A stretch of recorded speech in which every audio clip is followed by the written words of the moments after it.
오늘은 신명기 6장을 통해서 하나님을 기쁘시게 하는 것은 무엇인가? 주님의 가르침을 보도록 하겠습니다.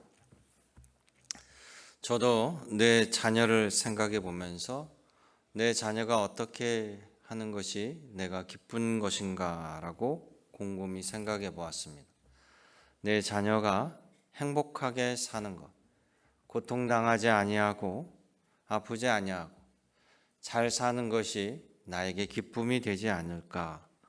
또 그 아이가 어리석은 길에 빠지지 아니하고 아버지로서 경험하고 또 체험하였던 이 당부와 가르침을 기억하고 존중하고 의의 길로 바른 길로 나아가서 잘 사는 것이 나에게 기쁨이 아닐까 이런 생각을 합니다. 저만 그런 것이 아니라 모든 부모들이 동일한 마음일 것이고요. 우리를 지으신 하나님도 이와 별반 다르지 않다라는 사실입니다. 2012년도에 갈렙에서 갤럽 조사를 했습니다. 우리나라 사람들의 무신론의 비율을 조사를 했더니 15%가 무신론자로 나왔는데요. 이 무신론은 세상에 어떤 신도 존재하지 아니하고 인간과 자연과 물질만이 존재한다고 여깁니다. 전 세계 무신론의 1등은 중국입니다. 47%고요. 거기는 공산주의, 사회주의, 유물사관이기 때문에 더더욱 그런 영향을 받은 것 같아요. 의외로 일본이 2등이고 3등이 체코, 4등이 프랑스, 5등이 한국이에요. 이 무신론과 또 다른 신의 존재에 대해서 불가지론이 있습니다. 불가지론은 인간의 머리, 인간의 이성으로는 신적 존재, 초월적인 존재를 인식할 수 없기 때문에 존재하는지 존재하지 아니하는지 자체를 알 수 없다. 그러니 무신론, 유신론 자체를 논할 수 없다라고 주장하는 거예요. 그 다음에는 이신론이라는 주장입니다. 이신론은 세상에 신이 존재하는데 그 신은 세상을 만들었어요. 세상을 만들었지만 그 다음에 일체 세상 일에 개입하거나 나타나지 않습니다. 주관하지도 않습니다. 그러다 보니까 우리들의 삶과는 전혀 관련이 없다. 이렇게 주장하는 것이 이신론입니다. 마지막은 대부분의 종교가 믿는 바로 신이 존재한다. 유신론입니다. 유신론은 신은 우리 눈에 보이지 않지만 초월적인 분 또는 인격적인 신으로 존재한다라고 믿는 이론입니다. 우리 기독교는 인격적이신 하나님, 그분이 유일무이한 이 세상의 창조주, 그리고 오늘도 살아계셔서 세상을 운행하시고 개입하신다라고 믿고 있습니다. 성경은 하나님께서 당신을 위하여, 당신을 찬양하기 위하여 내가 사람을 지었노라 이렇게 밝히 말씀하고 계시고, 창세기 1장 1절 보면 온 우주와 인간의 탄생의 기록이 낱낱이 기록되어 있습니다. 우리는 육신의 부모가 있어야 세상에 태어나듯이 영의 아버지 하나님께서 우리를 지으셨습니다. 바로 하나님은 나를 지으신 분, 나를 구원하시는 분, 어제도 오늘도 살아계시고 우리의 삶을 주관하시고 역사하시고 개입하시고 우리의 간구를 들으시고 응답해 주시는 아버지 하나님 되십니다. 그렇다면 우리를 지으신 하나님께 우리가 어떤 감사와 기쁨을 올려드려야 할까요? 하나님은 어떻게 하면 기뻐하실까요? 하나님은 우리더러 너희는 하나님의 기쁨이 되라라고 말씀하셨습니다. 하나님께 기쁨과 영광을 돌려드리는 일은 무엇일까요? 주님이 하신 말 속에 그 모든 답이 담겨져 있습니다. 모세는 바로 그 하나님의 당부를 전하고 있습니다. 첫째는 신명기 6장 4절의 말씀처럼 이스라엘아 들으라, 우리 하나님 여호와는 오직 유일하신 여호와이시니라고 선언합니다. 오직 유일하신 여호와 하나님, 그 한 분을 인정하고 섬기는 것이 하나님을 기뻐하는 것입니다. 이 세상에 어떤 것도 저절로 생긴 것은 없어요. 원인이 있어야 또 결과가 생기는 겁니다. 이 세상도 창조주가 만드셨는데 문제는 사람들이 자기를 만드신 일을 제대로 모른다는 거예요. 그러면서도 고대로부터 사람들은 항상 뭔가 신적인 존재가 계실 거라고 여겨왔습니다. 그러면서 세상을 창조하신 하나님을 제대로 알고 감사하며 섬기는 것이 아니라 하나님께서 만드신 동일한 피조물들을 신으로 섬기고 경배하는 거예요. 자연을 섬기고 큰 나무를 섬기고 큰 바위를 섬기고 동물을 섬기고 이 모든 것이 토테미즘이잖아요. 심지어 피조물도 아니고 존재하지 않은 허상을 또 신이라고 믿고 새기고 우상을 만들어 믿고 섬깁니다. 하나님이 보실 때는 세상을 창조하신 이는 기가 막히죠. 하나님은 이스라엘 백성들이 수많은 우상을 섬기는 애굽 땅에서 노예로 살 때 그들을 그곳에서 꺼내서 수많은 거짓 신들을 섬기지 아니하고 이 세상 창조하신 창조주 하나님을 섬길 수 있도록 가나안 땅으로 옮겨주십니다. 그때 하나님께서 이스라엘 백성과 애굽 백성들, 그들에게 이집트가 섬기고 있는, 애굽이 섬기고 있는 수많은 우상들이 얼마나 헛것이고 무능하고 아무런 힘을 발휘하지 못하는 것을 낱낱이 보여주시고 그들을 무력화시킨 것이 바로 10가지 재앙이에요. 출애굽의 10가지 재앙은요, 전부 애굽의 신들과 신들의 능력과 관련되어 있습니다. 그것들을 하나 둘씩 하나님께서 다 허상을 보여주시는 거죠. 맨 처음 첫 번째 재앙은 이 이집트에서 가장 중요한 것은 나일강이에요. 나일강이 그들에게는 생명줄이고 나일강을 통해서 이집트는 항상 풍요로움을 누립니다. 그러니까 그들에게 있어서 나일강은 곧 그들의 삶의 근원과 마찬가지예요. 그런데 이 나일강은 나일강을 주관하는 신이 있다라고 여기고 그들은 섬깁니다. 그 신의 이름이 하피라는 신이에요. 이 하피 신은 이 나일강을 주관하는 신이고 그들에게 생명의 젖줄과 같습니다. 그런데 맨 처음 하나님의 재앙은 이 나일강을 피로 물들게 바꿔버려요.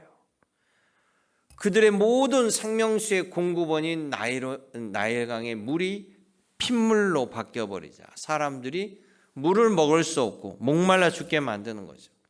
바로 생명수를 주신 이는 하나님이시라는 것을 보여주시는 겁니다. 두 번째, 개구리 재앙이 있어요. 이 개구리가 막 창궐에서 나타나는 것들을 여러분 영화를 통해서 봤을 거예요. 이 개구리가 뭐냐면 이 애굽에서는 생명과 다산, 이 다산을 상징하는 신이 헤케트인데 이 헤케트가 개구리 형상이에요. 그런데 이 개구리가 창궐에서 죽고 썩고 부패하며 그 냄새들과 그 수많은 유해가스를 발생하면서요, 생명과 다산을 주는 개구리가 아니라 사람들에게 생명을 해치는 것을 보여주시는 거예요. 생명도 출산도 다산도 하나님이 주시는 거예요. 또 여섯 번째로 건너가서 여섯 번째 보면 독종이라는 재앙이 나와요. 이 독종이라는 재앙은 일종의 나름대로 그 당시에 이집트가 의술이 발달을 했습니다. 그래서 그들도 의술이나 주술을 관장하는 신이 있어요. 의술은 임호테라는 신이 있고 질병은 세크멧이라는 주관하는 신이 있습니다. 그런데 독종이 창궐해서 수많은 사람들이 죽어나갈 때 그 신들의 치료법이 하나도 치료하지 못하고 무력화되는 것을 보게 되는 거예요. 9번째 재앙을 보면 흑암이 온 세상이 어두워지는 재앙이 펼쳐지잖아요. 그런데 우리가 단순하게 성경을 볼 때 저도 예전엔 그랬어요. 아니, 세상이 까매지고 순식간에 밤이 되는 이 형상이 왜 심판일까? 다른 심판에 비해서는 심판이라고 보기엔 너무 약하지 않은가라고 생각하는데 보면 비중이 9번째란 말이에요. 왜 흑암이 재앙일까? 이집트에서 섬기는 신 중에 가장 강력한 신이 라신이에요. 라신. 영화를 가끔 보시면 이 라신이 보일 텐데 라신은 태양신입니다. 태양신. 태양은 뭡니까? 항상 밝은 거죠. 어떤 어둠도 태양빛에 의하여 다 밝히 환하게 비추는 거예요. 그런데 라신을 강력하게 섬기는 이스라엘에 흑암이 펼쳐지는 거죠. 있을 수 없는 일입니다. 모든 흑암은 햇빛을 통해서 태양빛을 통해서 어두워지는 게 사라지는데 반대로 멀건 대낮에 온 세상이 암흑천지로 바뀌어버린 것은 전능하신 하나님의 능력을 보여주시는 거죠. 마지막 초태생, 처음 태어난 것의 죽음, 이 초태생은요 이스라엘에게 있어서 생명의 신 푸티아, 또 재생의 신 민, 그리고 출산의 신 헤케트, 아이들을 지키는 이시스, 다산의 신 또 오시리스, 이 모든 신들에 반하여 하나님께서 생명을 거둬가시는 거예요. 양의 피를 가지고 문설주에 바른 그 집만이 생명을 건진받고 나머지 집의 동물까지 첫 태생은 다 생명을 주님이 거둬가시는 거예요. 이스라엘 백성, 이집트 백성들은 그 첫 태생이 죽어나갈 때 아무도 그것을 막지 못합니다. 그들이 섬겼던 우상 신들이 아무것도 그것을 보호해 주지 못하고 막지 못합니다. 오히려 바로 왕의 장자까지도 죽어나가는, 그것을 통해서요 생명을 주시는 이도 하나님, 생명을 거두시는 이도 하나님, 우리 삶을 주관하신 이가 하나님이신 것을 똑똑히 보여주시는 거죠. 하나님께서 그렇게 보여주고 이집트에서 이스라엘 백성들을 인도하여서 가나안 땅 앞까지 지금 모세가 데리고 온 거예요. 그런데 가나안 땅에도 역시 또 수많은 우상들이 있습니다. 비를 주관하는 바알신, 또 풍요를 준다고 하는 아세라신, 그리고 몰록신, 뭐 수많은 우상들이 있어요. 그러니까 모세를 통해서 하나님 말씀합니다. 너희는 가나안 땅에 들어가서 사방에 있는 민족들의 모든 신들을 다 배격하고 믿지 말라. 하나님만 바라보라. 왜냐? 내가 너희를 저 우상이 창궐한 곳에서 탈출시키고 그 우상들이 얼마나 헛것이라는 것을 보여주고 이곳에 인도하였는데 이곳에 들어가서 또 우상을 섬긴다라면 하나님께서 진노하지 않겠느냐라고 말씀하시는 거예요. 그렇지 않겠어요? 하나님이 내가 최선을 다해서 이들을 돕고 살려놨고 좋은 곳으로 입히고 좋은 곳으로 먹여놨는데 엉뚱한 신에게 감사하다고 제사하고 경배하는데 하나님이 분노하지 않겠어요? 그래서 우리 신명기 29장 18절에 보면 하나님께서 너희가 나를 떠나서 다른 것을 신이라 우상이라 하나님이라 섬긴다라고 한다면 나는 질투하는 하나님이요 나는 분노하는 하나님을 너희가 보게 될 것이다. 너희의 이름을 생명록에서 제하여 버릴 것이다 라고 강력하게 말씀하시는 거예요. 그래서 그들에게 주신 율법 10계명의 첫 번째가 뭡니까? 나 외에는 다른 신이 너에게 있게 하지 말라는 거예요. 내가 너희 아버지고 내가 너희 어머니라는 말씀. 두 번째는 어떤 우상도 만들지 말고 절하지 말고 경배하지 말라라는 사실입니다. 여러분, 예수님도 말씀하셨습니다. 세상 끝날까지 가짜는 판을 칠 거라고 우리에게 분명히 말씀하셨어요. 예수님의 경고입니다. 스스로 그리스도라고 하는 자들이 계속해서 많이 나타날 것이다. 또 예수께서 얘기합니다. 그리스도가 여기 있다 저기 있다 해도 믿지 말라. 우리가 다른 것에 마음을 빼앗겨 버린다라면 결국 하나님의 자녀들은 주님이 핏값으로 구원해 놓은 그 영혼을 영원히 망하게 됩니다. 이건 가장 하나님이 슬퍼하는 일이죠.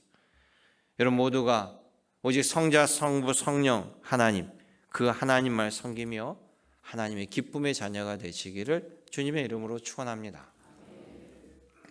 두 번째, 하나님을 기쁘게 하는 것은요, 어제도 계시고 오늘도 계시고 내일도 살아계시고 우리를 도우시는 아버지 하나님을 사랑하라라고 말씀하십니다. 신명기 6장 5절 말씀을 볼까요? 너는 마음을 다하고 뜻을 다하고 힘을 다하여 내 하나님 여호와를 사랑하라. 이 명령이에요. 이렇게 못 받고 있습니다. 세상의 다른 신들은요, 나를 경배하라, 나를 두려워하라, 나를 숭배하고 나에게 복종하라, 심지어 너의 생명을 나에게 바쳐라. 그래서 어떤 신을 섬길 때는 세상에 사람의 목숨을 제물로 바칩니다.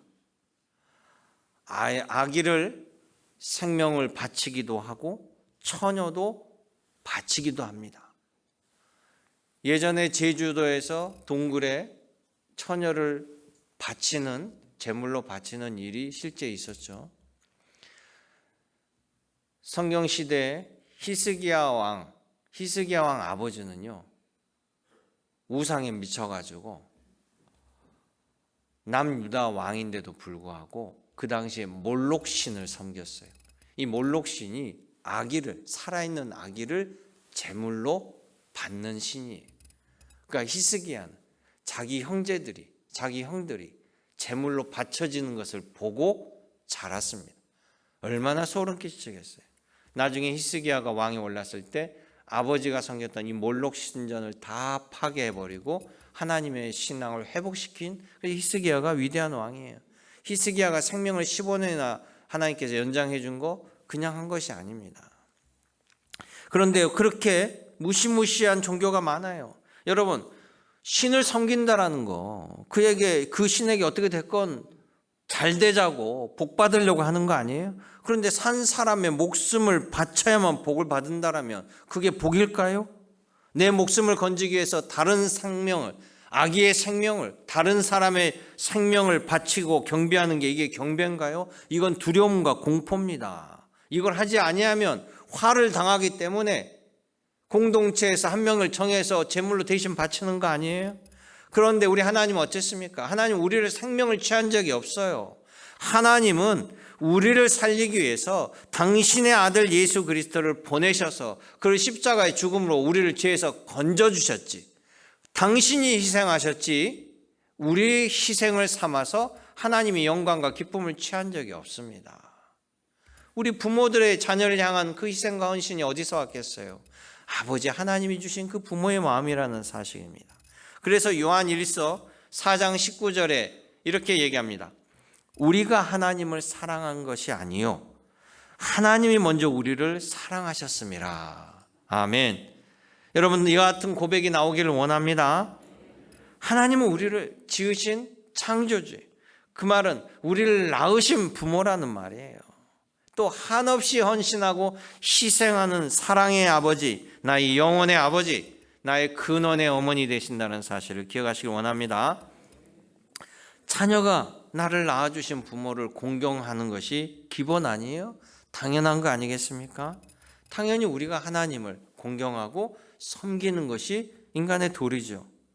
두 번째, 하나님은 과거에 이 세상을 창조하고 우리 인류의 조상을 창조하고 사라져버린 분이 아니라 오늘도 살아계시고 내일도 우리의 삶을 주관하시고 계시기 때문에 우리가 하나님을 공경하고 사랑하는 것이. 세 번째는 하나님의 관심은 늘 저와 여러분에게 있다는 거예요. 우리를 지켜보시고 우리를 들으시고 우리를 도우십니다. 성경 곳곳에 주님은 내가 너의 얘기를 들었노라, 내가 너의 기도를 보았노라, 내가 너의 눈물을 보았노라, 내가 너의 간구를 듣고 응답하리라 말씀하셨어요.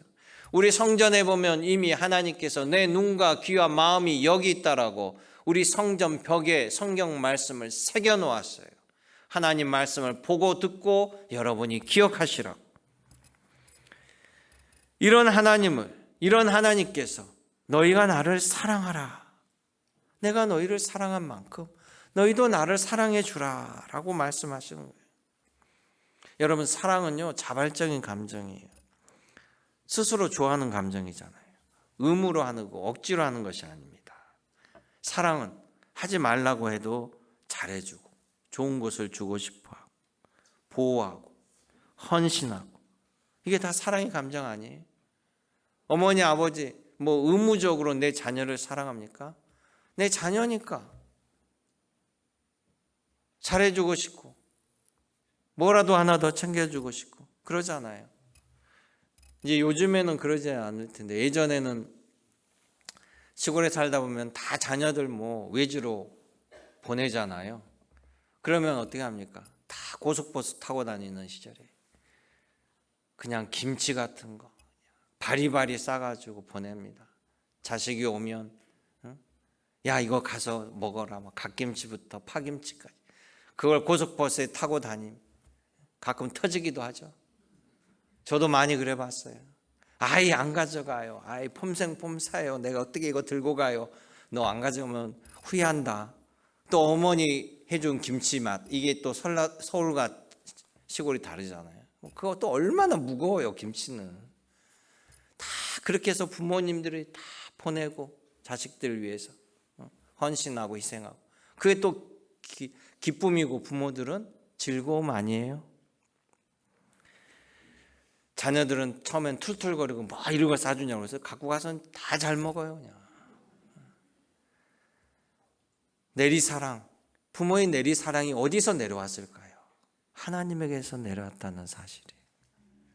예수님께서 말씀합니다. 구약의 모세도 얘기하죠. 네 마음과 뜻을 당하여 그런 너의 하나님을 사랑하라. 모세도 마찬가지예요. 예수님도 마찬가지예요. 마음과 뜻을 다하여 너의 하나님을 사랑하라. 너의 하나님이 너희를 얼마나 사랑하는지 아느냐. 하나님은 너희가 잘 되길 원한다. 복 주시길 원한다. 그러니 그 하나님의 복을 받아야 될 거 아니에요. 우리는 하나님의 복을 받아야만 잘 사는 존재가 되는 거예요. 오늘 새벽 가족 축복 기도에도 시편 84편의 말씀을 봤는데, 하나님이 세상을 창조하고 심지어 동식물들에게도 복을 주시오 그랬어요. 사람에게도 복을 주시오, 생육하고 번성하라고 그랬어요. 이 복은 뭡니까? 우리가 하나님이 지은 대로 잘 살 수 있도록 주시는 그것, 그게 복이에요. 복을 받아야 잘 사는 거예요. 잠언서 8장 17절에 얘기합니다. 나를 사랑하는 자들이 나의 사랑을 입으며 나를 간절히 찾는 자가 나를 만날 것이라. 아멘. 요한복음 14장 21절에 예수님이 말씀합니다. 나의 계명을 지키는 자라야 나를 사랑하는 자니 나를 사랑하는 자는 내 아버지께 사랑을 받을 것이요 나도 그를 사랑하여 그에게 나를 나타내리라. 할렐루야. 사랑을 많이 받은 인생은 다른 인생길을 살아갑니다. 그 인생길이 달라져요. 여러분, 사랑이 넘치며 모두가 부러워하는 복된 사람이 될 줄로 믿습니다. 이 3월 첫 주 여러분 모두가 주님을 간절히 사랑하고 주님께서 더 크고 더 놀랍게 부어주시는 사랑의 갑절을 받으시며 이 3월을 살아가시기를 주님의 이름으로 축원합니다. 마지막 세 번째는 오직 너희는 유일하신 여호와 하나님을 잊지 말고 기억하고 감사하라. 이것이 하나님을 기쁘게 하는 것이다 라고 얘기해요. 신명기 6장 6절에 보면 너는 말씀을 마음에 새기고 모든 명령을 여호와 앞에서 지켜라. 그리하면 6장 24절에 마지막 절에 항상 복을 누리게 되고 여호와께서 우리를 오늘과 같이 살게 하려 하심이라. 아멘. 하나님은 여러분이 잘 되는 것을 기뻐하신다라고 했습니다. 그런데 우리가 잘 되는 것도 하나님이 주시는 은혜와 은총이에요. 하나님께서 채워주시는 거예요. 그러니 감사하는 자에게 하나님은, 우리 감사가 꼬리에 꼬리를 무는 감사라고 그랬잖아요. 하나님은 감사하는 자에게 더 큰 감사를 주고 더 크게 감사받으시니, 더 크게 하나님께 감사하면 더 크게 해서 우리의 스케일을 계속해서 키워주신 거예요. 무엇을 기억해야 될까요? 무엇을? 복은 하나님이 주신다. 이것을 기억해야 돼요. 신명기 28장 2절에 이런 얘기를 합니다. 너희가 하나님의 말씀을 청종하면, 이거는 듣고 순종하고 따른다라는 거예요. 단지 듣는 것이 아니라 듣고 순종하고 따르면, 청종하면 이 모든 복이 너에게 임하여 네가 성읍에서도 복을 받고 들에서도 복을 받고 내 자녀가 복을 받고 앉아서도 복을 받고 나가서도 복을 받고 내 새끼의 양에게도 복을 받으리라. 이렇게 말씀하셔요. 또 하나님께서 그럽니다. 여호와께서 너에게 이른 비와 늦은 비 적당한 때에 내리시리니 너희가 곡식과 포도주와 기름을 얻을 것이요. 가나안 지역에 있는 우상을 섬기는 사람들은 뭔 바알이라는 신이 비의 신이라고 생각하고 아세라 여신이 풍요의 신이라고 생각했는데, 하나님께서 늦은 비, 이른 비, 때에 따라서 적당한 비를 내려주셔서 풍요롭게 채워주시리라고 하나님이 하신다라고 말씀하셨어요. 아브라함이 거부가 된 것도요, 전적으로 하나님이 부어줬기 때문에 아브라함이 거부가 된 겁니다. 아브라함의 아들 이삭이 살던 때예요. 가뭄이, 극심한 가뭄이 들어서 이스라엘에서 이삭이 살 수가 없어서 당시에 그나마 풍요롭던, 나일강 때문에 풍요롭던 애굽으로 내려가려고 했어요. 도저히 농사를 짓고 살 수가 없으니까. 그럴 때 하나님이 이삭에게 그럽니다. 애굽으로 가지 말라.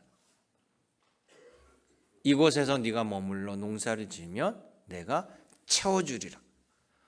모든 주변 환경이 지금 가뭄이라, 그곳이 이스라엘을 조금 벗어나면 블레셋이라는 지역인데, 이스라엘이나 블레셋이나 붙어있기 때문에 똑같이 가뭄 지역이에요. 그런데 하나님은 그곳에 머물라는 거예요. 애굽으로 가지 말라는 거예요. 왜? 애굽에는 수많은 우상들이 섬기고 있기 때문에, 물드니까. 그래서 이삭이 그 말에 순종하고 농사를 지었습니다. 극심한 가뭄인데 이삭이 우물을 파면 판 우물마다 우물이 터지는 거예요. 그래서 이삭의 소출이 100배나 소출이 생겼다는 사실. 할렐루야. 모든 사람들이 보고 놀라고 이것은 하나님이 하신 일입니다. 주변 사람들이 고백할 정도였습니다. 그런 것처럼 우리 복은 하나님이 주시는 거예요. 우리 하나님은 부귀영화도 내게 있다라고 말씀하셨어요. 그러니까 여러분, 잘 되려고 발버둥 쳐도 안 되는 사람이 있고 아무 노력 안 했는데 대박 나는 사람도 있어요. 하나님 주셔야 돼요. 그러니 여러분 다 각자 하나님이 은혜를 주셨어요. 여러분 하나님께 받은 게 너무나 많아요. 그러니 받은 것을 기억하고 감사해야 됩니다. 서로가 다를지라도 하나님 여러분에게 은혜 주셨다라는 거예요. 복은 하나님께 있으니 감사하는 자에게 더 큰 감사가 임할 줄로 믿습니다. 두 번째 기억해야 될 것은 조심하라는 거예요. 뭘 조심하느냐? 제발 받은 공을 딴 데로 돌리지 말고 하나님께 돌리라는 거예요. 네가 잘해서 잘 됐다라고 착각하지 말라는 거예요. 그것이 바로 하나님의 복을 망하게 하는 겁니다. 사울왕이 그랬잖아요. 하나님이 왕으로 세웠어요. 하나님이 그에게 지혜와 능력과 모든 걸 줬는데 나중에 하나님의 왕이 되니까 하나님의 말을 듣지 아니하고 거부해요. 결국 그러니까 하나님이 그와 함께 할 수 없어. 그러니 하나님이 그를 떠나니까 어떻게 됐습니까? 그 길로 악신이 사울을 지배하여서 결국 비참하게 떨어졌다는 거예요. 그러니 교만과 욕심은 필망과 패망의 척도입니다. 하나님이 주신 것을 기억하고 하나님께 감사하는 여러분 되기를 원합니다. 세 번째 기억해야 될 것은 너희가 의롭게 살라라는 거예요. 의롭게는 주님의 말씀 따라 사는 것. 어떻게 사는 것이 의롭게 사는 건가? 6장 25절 말씀 같이 읽어볼까요? 6장 25절.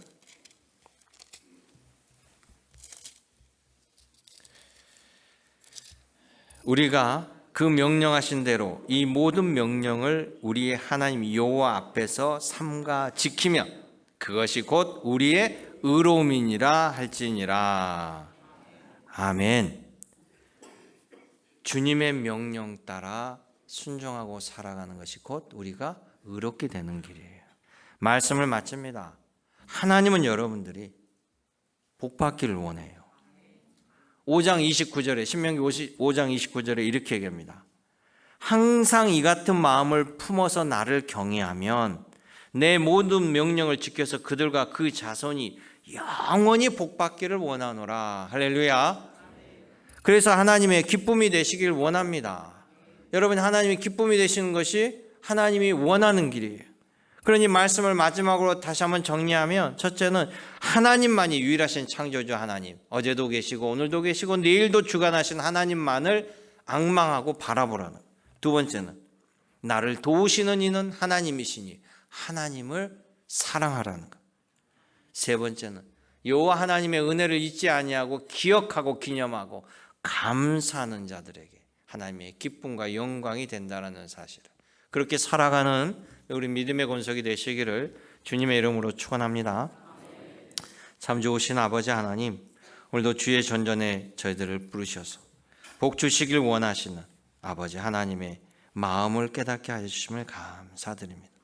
내 평생의 선하심과 인자하심으로 인도하시옵고 우리의 영광과 우리의 경배를 받으시며 또한 우리들에게 어리석음이 아닌 하늘의 지혜로 살아가게 인도하여 주옵소서.